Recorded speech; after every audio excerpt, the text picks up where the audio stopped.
خوب خاطرداری اور خندہ پیشانی سے پیش آتے تھے۔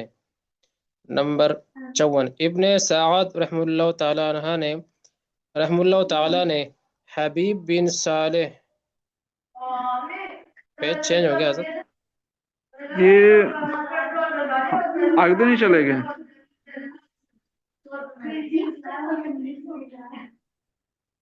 ایک منٹ،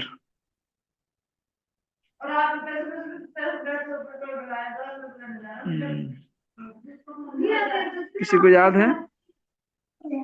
جی ہاں سے تو پڑھ لیا تھا امام، جو نا یا اللہ میں تجھ سے پناہ مانگتا ہوں اس چیز کے شر سے جس کو آپ نے ہوا میں بھیجا ہے۔ میرے خیال سے اس کے نیچے سے چلو 34 سے پڑھنا ہے۔ جی یہاں شروع کریں۔ 36 نمبر، جب آپ صلی اللہ ہاں علیہ وسلم جب غمگین ہوتے تو بکثرت داڑھی مبارک کو ہاتھ لگاتے، یہاں یہاں تک پڑھا شروع، تھا 36 نمبر ٹھیک تک۔ چلو، ٹھیک ہے، اس 36 سے سے آگے پڑھیں۔ چلیں ہاں، جی۔ ابن سنی اور نعیم رحم اللہ تعالیٰ نے حضرت عائشہ رضی اللہ تعالیٰ عنہ سے اور ابو نعیم نے حضرت ابو ہریرہ رضی اللہ تعالیٰ عنہ سے بھی یہ بات نقل کی ہے کہ آپ صلی اللہ علیہ وسلم جب غمگین ہوتے تو بکثرت داڑھی مبارک کو ہاتھ لگاتے۔ امام احمد رحم اللہ تعالیٰ نے حضرت عقبہ بن عامر رضی اللہ تعالی عنہ سے روایت کی ہے کہ جناب رسول اللہ صلی اللہ علیہ وسلم جب سرما لگاتے تو طاق عدد سے سلائی آنکھوں میں پھیرتے تھے۔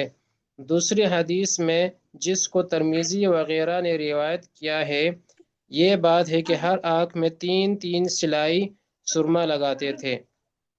مسلم اور امام احمد رحم اللہ تعالی وغیرہ نے حضرت انس بن مالک رضی اللہ تعالی عنہ سے روایت کیا ہے کہ جب آپ صلی اللہ علیہ وسلم کھانا کھاتے تو اپنی ان 3 انگلیوں کو جن سے آپ کھایا کرتے تھے چاٹ لیا کرتے تھے۔ یہ ترمذی 3 انگلیاں، 3 انگلیاں، ایک تو بڑی والی انگلی اور شہادتی اور انگوٹھا، یہ 3 انگلیاں کھانے میں استعمال فرماتے تھے، اور یہ دلالت ہے کہ نوالا چھوٹا ہوتا تھا۔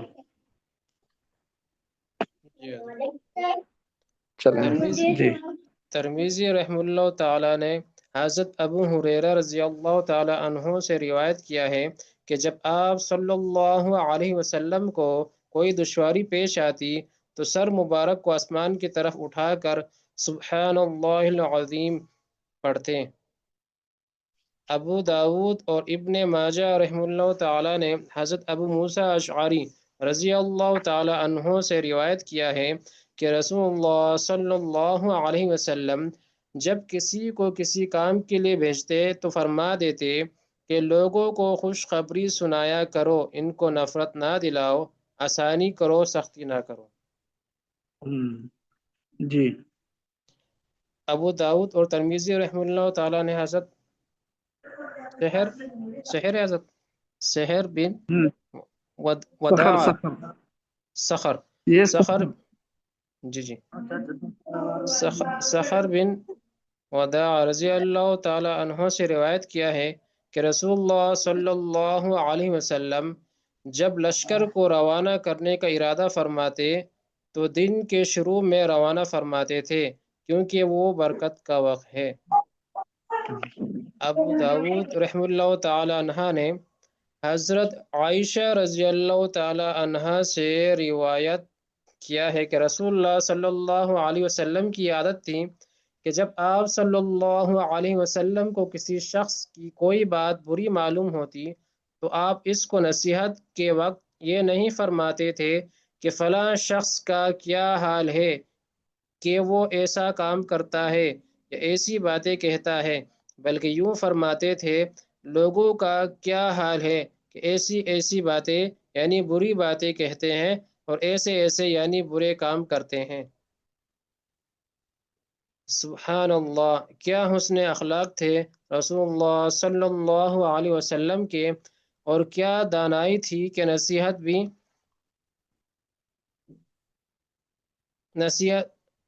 بھی اس طرح فرماتے تھے جس سے مقصود بھی حاصل ہو جائے اور وہ مجرم رسوا بھی نہ ہو اور اس کو شرمندگی بھی نہ ہو، بلکہ نصیحت کی قدر کرے اور اس پر عمل کرے۔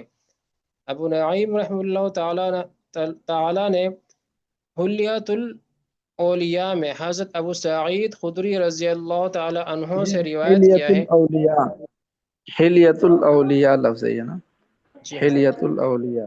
حلیت الاولیاء میں حضرت ابو سعید خدری رضی اللہ تعالی عنہ سے روایت کیا ہے کہ رسول اللہ صلی اللہ علیہ وسلم جب صبح کھانا کھا لیتے تھے تو شام کو نہ کھاتے تھے، اور جب شام کو کھا لیتے تھے تو صبح کو نہ کھاتے تھے.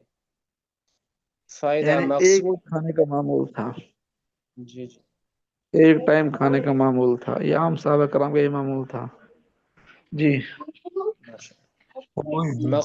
مقصود یہ ہے کہ آپ صلی اللہ علیہ وسلم دن میں ایک وقت کھانا کھاتے تھے، کبھی صبح کو اور کبھی شام کو. ابن ماجہ نے حضرت عائشہ رضی اللہ تعالی عنہا سے روایت کیا ہے کہ رسول اللہ صلی اللہ علیہ وسلم جب وضو فرماتے تھے تو اگر مکروہ وقت نہ ہوتا تو 2 رکعت نفل نماز تحیت الوضو پڑھ لیتے تھے، پھر فرض نماز پڑھنے کے لیے مسجد تشریف لے جاتے تھے. خطیب اور ابن عساکر رحم اللہ تعالی نے حضرت ابن عباس رضی اللہ تعالی عنہما سے روایت کیا ہے کہ رسول اللہ صلی اللہ علیہ وسلم کی عادت تھی کہ جب سردی کا موسم آتا تو آپ صلی اللہ علیہ وسلم جمعے کی رات سے مکان کے اندر سونا شروع فرماتے تھے، اور جب گرمی کا موسم آتا تو جمعے کی رات سے باہر سونا شروع فرماتے، اور جب نیا کپڑا پہنتے تو اللہ تعالیٰ کی حمد فرماتے اور 2 رکعت نماز پڑھتے اور پرانا کپڑا کسی ضرورت مند کو عطا فرما دیتے. بہقی اور خطیب رحم اللہ اور علیہ. استاد محترم، جی مطلب یہاں پہ لکھا ہوا ہے کہ آپ وسلم جمعے کی رات سے مکان کے اندر سونا شروع فرماتے ہو، جب گرمی کا موسم آتا تو جمعے کی رات سے باہر سونا شروع فرماتے. بھائی جیسے نا جمعرات کو، جیسے آج جمعہ ہے تو اس سے پہلے کی رات جمعے کی رات کو اندر جاتے، جمعے کی رات کو باہر جانا تھا، اس کے لیے شب جمعہ۔ کیا آپ بہقی استاد سے جی، کیا سمجھ؟ جی سردی ہوتی سردیوں میں تو کیا آپ یعنی وسلم مکان کے جب سردی جب سردی کا موسم آ رہا ہے نا، اب موسم آ گیا تو اندر کب سے سونا شروع کرنا ہے، کس دن سے، اور جب گرمی آ رہی ہے تو کس دن سے باہر سونا شروع کرنا ہے، یہ وہ معمول بتایا ہے۔ سمجھ گئے بات؟ جی استاد جی، اگر جمعرات کو شروع ہو جائے پھر زیادہ سردی ہو. تو علیحدہ ہے، پھر وہ علیحدہ چیز ہے، یوں تو آدمی بارش ہوتی پھر بھی اندر آ جاتا ہے، آدمی باہر سو رہا ہے بارش ہو اندر آ کے سو جائے گا وہ، یہ تو معمول بتا رہے ہیں کہ عام طور سے یہ معمول ہوتا تھا۔ تو جیسے اب استاد جی ہم اس کی سنت کو کیسے پورا کریں؟ ہم تو رہتے ہی اندر ہیں، ہم میرا خیال ہے پنکھے چلانا شروع کر دیں جمعرات کو، اور پنکھے بند کرنا شروع کر دیں جمعرات کو. برآمدہ نہیں ہے آپ کے یہاں، برآمدہ وغیرہ؟ کوئی نہیں، برآمدی اب کہاں رہ گئے. بس یہ ہے کہ جب جماعت کے ساتھ جائیں تو شاید اس وقت میسر ہو سکتا ہے. یہ بھی ٹھیک ہے۔ ہاں. بل اچھا الحمد استاد جی، یہاں یہ پہ جو لکھا ہے تو مکان، جی استاد جی یہاں پر یہ مکان لکھا ہوا ہے. ہلیت الاولیاء، ہلیہ کی کیا معنی ہے؟ یہ کتاب کا نام ہے حلیت الاولیاء۔ نہیں، معنی کیا ہے اس کا؟ حلیہ کہتے ہیں زیور کو، اچھا اچھا اچھا، ہلیہ، ہاں جی، ٹھیک ہے، اولیاء کا زیور۔ اولیاء کو سے استاد یہ اندر اور باہر سونے سے مراد جو باہر سونا ہے، یہ برآمدے میں ہے یا کہ سین میں ہے، یا ٹھیک ہے کھلے نا، اب آسمان میں؟ عام طور سے ہم گرمیوں کے اندر ذہن میں سوتے ہیں عام طور سے، تو جب سردی آتی ہے اکتوبر میں نومبر میں اندر آ جاتے ہیں، تو برآمدنی سے استاد جی، اس کو دیہات والے سمجھ سکتے ہیں، یہ شہری نہیں سمجھ سکتے جی. جی جی جی جی ایسے ہی ہے۔ دیہات والوں کے کھلے سین ہوتے ہیں اور وہ گرمیوں میں باہر سوتے ہیں جی. جی، اور اور ہاں جب مدینہ موسم سردیوں کا آتا ہے تو اس کے بعد وہ پھر اندر شفٹ ہو جاتے ہیں جی. ایسے ہی ہے۔ ہاں، مدینہ تو پھر اسی طرح مدینہ میں جی جی، بظاہر جو ہے نا، مدینہ کے اندر اس زمانے کے اندر برآمدے نہیں ہوتے تھے، ہاں جی، ہاں جی. مکان ہی ہوتے تھے۔ ہوں. واللہ عالم، چلیں بہکی اور یہ خطیب شروع رحم شروع میں اللہ دیہاتی تعالیٰ ماحول عنہ تھا نے نا۔ تعالیٰ نے حضرت حسن بن محمد بن علی رحم اللہ تعالیٰ سے روایت کیا ہے کہ رسول اللہ صلی اللہ علیہ وسلم کے پاس جب مال آتا تو اگر صبح کے وقت آتا تو دوپہر تک نہیں رکھتے تھے، اور اگر شام کے وقت آتا تو رات تک نہیں رکھتے تھے، فائدہ یعنی فوراً خرچ فرما دیا کرتے تھے۔ آپ لوگ ایسا نہ کرنا، اپنی جی ضرورت رکھنے کے بعد آدمی خرچ کر سکتا ہے۔ چلیں محدث بغوی حضرت بغوی رحم اللہ تعالیٰ نے بغوی، محدث بغوی بغوی، محدث بغوی رحم اللہ تعالیٰ نے روایت کیا ہے کہ رسول اللہ صلی اللہ علیہ وسلم کو جب زیادہ ہنسی آتی تو منہ پر ہاتھ رکھ لیتے تھے۔ تو ساتھی پڑھ لے۔ جی حضرت بہتر۔ جی میں پڑھ لوں میں سر جی؟ میں پڑھ لوں؟ پڑھیں پڑھیں۔ ابن سنی استاد جی سوال رحمۃ کریے۔ اللہ علیہ نے حضرت استاد جی ابو امامہ رضی اللہ تعالیٰ عنہ سے روایت کیا ہے کہ رسول اللہ صلی اللہ علیہ وآلہ وسلم جب کسی مجلس میں بیٹھتے تو اور بات چیت فرماتے، پھر وہاں سے اٹھنے کا ارادہ فرماتے تو استغفار پڑھتے۔ فائدہ دوسری حدیث میں ہے کہ وہ استغفار یہ تھا استغفر اللہ العظیم الذی لا الہ الا هو الحی القیوم واتوب الیہ۔ صحیح، تو صحیح، اس میں ہم جب مجلس سے اٹھنے کی دعا پڑھتے ہیں وہ بھی بعد میں ہاں جی ہاں، آپ وہ صلی بھی اللہ علیہ وسلم وہی مسنون ہے جی ہاں۔ سبحان اللہ وبحمدہ سبحانک اللہم وبحمدک اشہد ان لا الہ الا انت استغفرک واتوب الیک۔ اس میں استغفار ہے، اس میں استغفار ہے ٹھیک۔ جی۔ ابو داؤد رحمۃ اللہ علیہ نے حضرت عبداللہ بن سلام رضی اللہ عنہ سے روایت کیا ہے کہ رسول اللہ صلی اللہ علیہ وسلم جب بیٹھتے اور باتیں کرتے تھے تو کثرت سے آسمان کی طرف نگاہ اٹھاتے تھے۔ امام احمد اور ابو داؤد رحمہم اللہ تعالی نے حضرت حذیفہ رضی اللہ تعالی عنہ سے روایت کیا ہے کہ رسول اللہ صلی اللہ علیہ وآلہ وسلم کو جب کوئی دشواری پیش آتی تو نفل نماز پڑھتے۔ ابن ہم بھی سنی رحمۃ اللہ علیہ نے حضرت سعید بن حکیم ہم بھی اس کو اپنا معمول بنائیں، جب بھی کوئی جی پریشانی آئے یا کسی کی خبر سنے پریشانی کی تو فوراً 2 رکعت نماز نفل پڑھیں تاکہ سنت زندہ ہو جائے، ورنہ آج کل آدمی فوراً یعنی کہ بس کوئی بیمار ہو تو فوراً ہم جو ہے نا ڈاکٹر کو فون کرتے ہیں، اس کو ڈاکٹر کو فون کرنا ہے لیکن پہلے نفل پڑھیں گے پھر ڈاکٹر کو فون کریں گے۔ تو صحیح، یہ میں نے وہ جماعت میں پڑھا تھا نا، سنا تھا کہ کوئی بھی پریشانی آئے تو نماز آپ صلی اللہ علیہ وسلم صحابہ بھی نماز کی طرف متوجہ، حضرت عبداللہ بن عباس۔ تو میرے ماموں فوت ہو گئے تو جب مجھے فون آیا تو میں نے اس وقت پھر 2 رکعت نماز پڑھی اور آنکھوں سے آنسو بہہ رہے تھے اور نماز بھی پڑھ رہے تھے۔ پھر جب والد صاحب اللہ پاک ان کو جنت دے فوت ہوئے تو پھر بھی میں نے میری والدہ نے بھی رات کو تقریباً 12-1 بجے فوت ہوئے تھے تو ہم نے پہلے ان کو سنبھال کے پھر جو ہے نا وہ نفل پڑھے، صحیح، 2 نفل پڑھ کے پھر باقی جو معاملات تھے وہ کیے۔ اللہ ایسے پاک ہم موقع میں سب کبھی کو کبھی توفیق ایسے موقع کبھی کبھی ملتا ہے نا ایسا موقع، تو آدمی فوراً 2 رکعت نماز پڑھنے کے بعد پھر دوسرا کام کریں۔ جی، اللہ پاک توفیق عطا فرمائے۔ استاد محترم جی جی، یہاں پہ لکھا ہوا ہے نا آپ صلی اللہ علیہ وسلم کو زیادہ ہنسی آتی تو منہ پر ہاتھ رکھ لیتے، پیچھے ہم نے پڑھا ہے کہ منہ کو جو ہے سر کو جو ہے نیچے جھکا دیتے تھے۔ بس کسی موقع پہ وہ، کسی موقع پہ وہ، جیسے کہ صاحب نے دیکھے وہ بیان کر دیا، اچھا یعنی کہ جس صحابی نے جس موقع پر جو چیز دیکھی اسی کو بیان کر دیا۔ ابن سنی رحمۃ اللہ تعالی علیہ نے حضرت سعید بن حکیم سے روایت کیا ہے کہ جب رسول اللہ صلی اللہ علیہ وآلہ وسلم کو کوئی چیز اچھی لگتی اور اس کو نظر لگ جانے کا اندیشہ فرماتے تو یہ دعا پڑھتے: اللہم بارک فیہ ولا نظر نہیں تضر آ رہا سے ولا ولا تضر. تضر اللہم بارک فیہ ولا تضر فائدہ آپ صلی اللہ علیہ وسلم کی نظر سے کسی کی کو برائی نہیں پہنچ سکتی تھی مگر باوجود اس کے آپ صلی اللہ علیہ وسلم امت کو تعلیم دینے کے لیے یہ عمل فرماتے تھے۔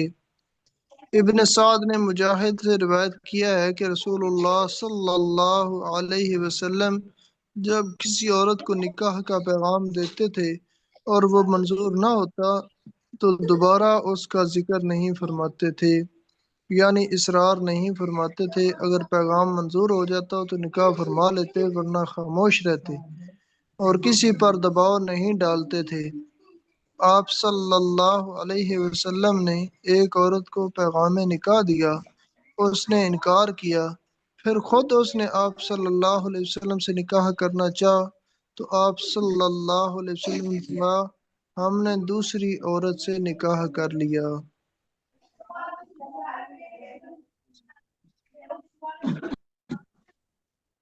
ابن سعد اور ابن عساکر رحمہم اللہ تعالی نے حضرت عائشہ رضی اللہ تعالی عنہا سے روایت کیا ہے کہ جب آپ صلی اللہ علیہ وآلہ وسلم ازواج مطہرات کے ساتھ اکیلے ہوتے تھے تو بہت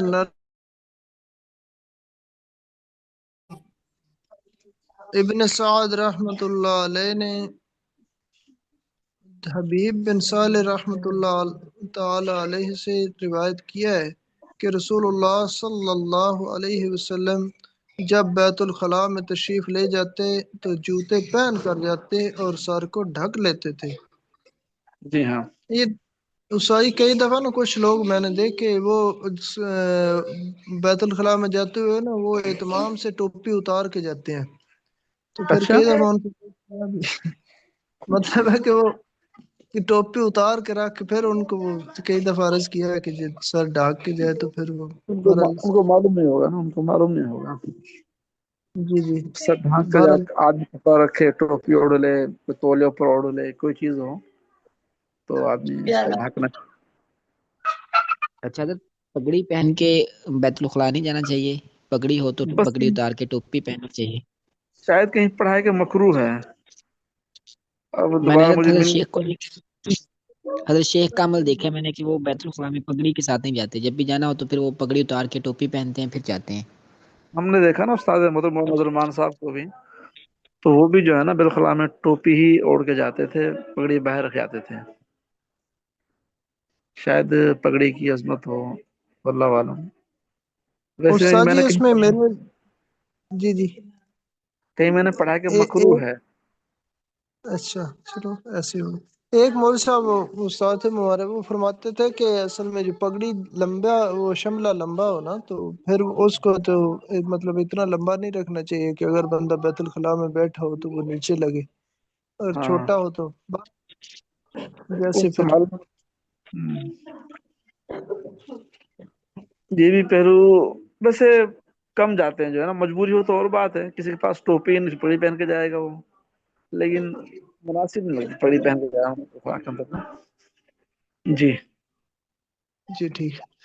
بخاری رحمۃ اللہ تعالی علیہ نے اچھا استاد جی اس میں یہ جو بار بار لکھا ہوا آ رہا ہے رحمۃ اللہ تعالی آگے علیہ نہیں لکھا ہوا، تو یہ اس طرح رحمۃ اللہ تعالی اتنا کافی ہے یا آگے وہ ضمیر تو حضرت نہیں لگ رہی ہے؟ راہمہ لکھا ہوا ہے نا، راہمہ اللہ میرے خیال میں لکھا ہوا ہے جی۔ رحمہ اللہ تعالی صرف لکھا ہوا ہے، آگے علیہ جو ہے نا وہ یہ ضمیر تو نہیں ان کی طرف لوٹ رہی نا، تو اس طرح پڑھ لیں رحمہ اللہ تعالی یہ جو سے ہے نا کافی ہے یا سنیں، یہ جو ہے نا رحمہ ہو، رحمہ اصل ہے رحمہ یرحم، جی جی جی جو ہوئے نا ہوئی اسی کی ضمیر تو اسی تو لوٹ رہی ہے ضمیر یہ والی، ٹھیک رحمہ ٹھیک اللہ تعالی. اچھا اچھا بات سمجھ گئے؟ جی ٹھیک اور حضرت جی اور سمجھ حضرت گیا۔ رحمت اللہ علیہ کا کیا مطلب ہوتا ہے؟ پہلے رحمت اللہ اکثر سنا تھا، اب رحمہ رحمت اللہ سنتے اللہ ہیں۔ علیہ، اس پہ اللہ کی رحمت ہو، وہ جو ہے نا جملہ اسمیہ ہے. رحمہ اللہ تعالی جملہ فعلیہ ہے. جی ٹھیک رحمہ فعل، ہو ضمیر،